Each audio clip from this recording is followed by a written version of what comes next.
Hi guys, in front of me is Motorola Moto G72 and let me show you how to update apps on this device.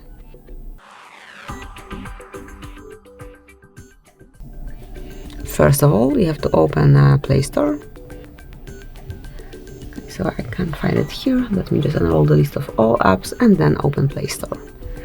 Click on your account icon then and go to Manage Apps and Device. And here select Updates Available. Here you've got all apps that can be updated. Let me just stop it. And if there is more apps than this one only, you can click on Update All to update all apps at once, or you can update one particular application by tapping on Update right next to its icon. In my case, actually, it doesn't matter, so just click on Update. Meanwhile, you can use your device in a normal way and then smoothly check the progress here. So this is it. That will be all. Thank you for watching. Please subscribe our channel and leave the thumbs up.